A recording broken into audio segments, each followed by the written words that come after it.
اعوذ باللہ من الشیطان الرجیم بسم اللہ الرحمن الرحیم۔ تقوی کیا ہے، اس کے حوالے سے چند معروضات عرض کرنا چاہتا ہوں۔ ہم جب کسی شخص کو دیکھتے ہیں کہ اس کی داڑھی ہے، اس کے ماتھے پر محراب پڑی ہوئی ہے، مزید یہ کہ اس کے جیب میں مسواک نظر آ رہی ہے، اس کی شلوار یا تہمت تختوں سے اوپر ہے، تو ہمارے ذہن میں فوراً ایک لفظ آتا ہے کہ یہ بڑا متقی آدمی ہے۔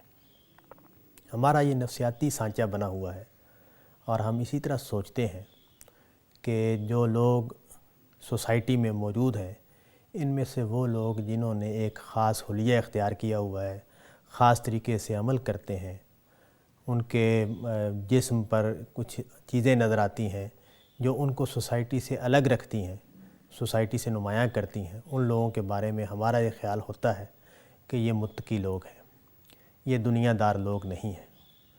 ہم نے تقوی کو ظاہری چیزوں سے منسوب کر رکھا ہے، جبکہ حقیقت اس کے بالکل برعکس ہے۔ نبی صلی اللہ علیہ وسلم نے اس بات کو بڑی وضاحت سے بیان کیا ہے کہ تقوی دل میں ہے۔ آپ کا ارشاد ہے کہ التقویٰ ہاں ہونا، تقویٰ یہاں ہے۔ اس کا مطلب یہ ہے کہ تقویٰ ایک ایسی چیز ہے کہ جو انسان کے باطن کی حالت کو بیان کرتی ہے، انسان کی داخل کی حالت کو بیان کرتی ہے۔ انسان اپنے اندر سے جو ہے وہ اگر خدا کی بندگی پر ہے، خدا کے احکام کی تعمیل میں لگا ہوا ہے، وہ خدا کی ناراضی سے بچنا چاہتا ہے، وہ خدا کے ساتھ محبت رکھتا ہے، اور اس جذبے کے تحت خدا کی بندگی کے اصولوں پر چلتے ہوئے، خدا کی بندگی کو اختیار کرتے ہوئے وہ زندگی گزار رہا ہے، تو اصل میں یہ آدمی ہے جو متقی ہے۔ اب اس کا مطلب یہ ہوا کہ تقوی ایک فیصلے کا نام ہے۔ وہ فیصلہ کیا ہے؟ وہ فیصلہ یہ ہے کہ میں اس دنیا میں خدا کی مخلوق ہوں، مالک کائنات کا بندہ ہوں، اور اس کے حساب سے مجھے اپنی زندگی گزارنی ہے۔ اور جب میں یہ فیصلہ کرتا ہوں تو یہ میری زندگی کا نقشہ بناتا ہے۔ اب میری زندگی کا اصل مقصد یہ ہے کہ میں آخرت کی کامیابی کو حاصل کروں۔ آخرت کی کامیابی میرا اصل مقصد بن کر جب میرے سامنے آتا ہے تو میں اس کے اعتبار سے اپنی زندگی کا نقشہ بناتا ہوں۔ اب میری مصروفیات اور میرا لباس اور میرے اعمال اور میری زندگی میں ہونے والے واقعات، وہ سارے کے سارے اسی اصول کے تحت ہوتے ہیں۔ ظاہر ہے جب یہ چیز ہوگی تو یہ میرے زندگی کے جو ظاہر ہے اس پر بھی اثر انداز ہوگی، اور میری زندگی کا جو باطن ہے اس پر بھی اثر انداز ہوگی۔ لیکن جب تقوی اندر ہو تو پھر اس کی جھلک ہر جگہ پہ نظر آئے گی۔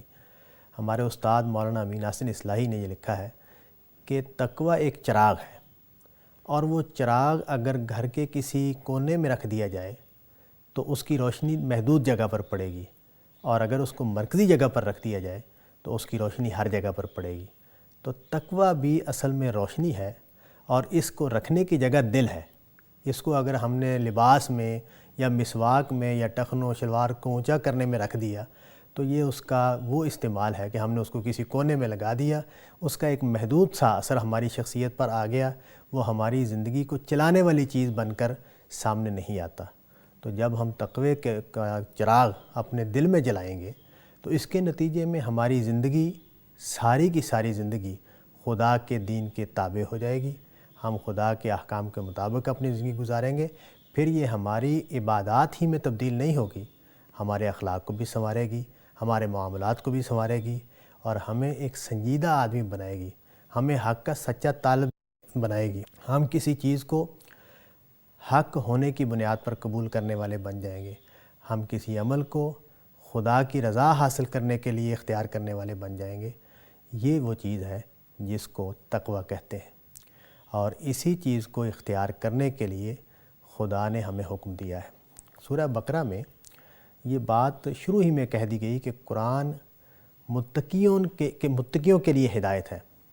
جب یہ کہا کہ قرآن متقیوں کے لیے ہدایت ہے تو اس سے یہ بات واضح کی کہ قرآن مجید ایک ایسی کتاب ہے جو اس کے ساتھ سنجیدگی کے ساتھ وابستہ ہونے والوں کے لیے ہدایت ہے، اور جب یہ سنجیدگی کے ساتھ وابستہ ہونے والے اس کے ساتھ وابستہ ہوتے ہیں تو ان کی زندگی ایک اور طریقے سے سامنے آتی ہے۔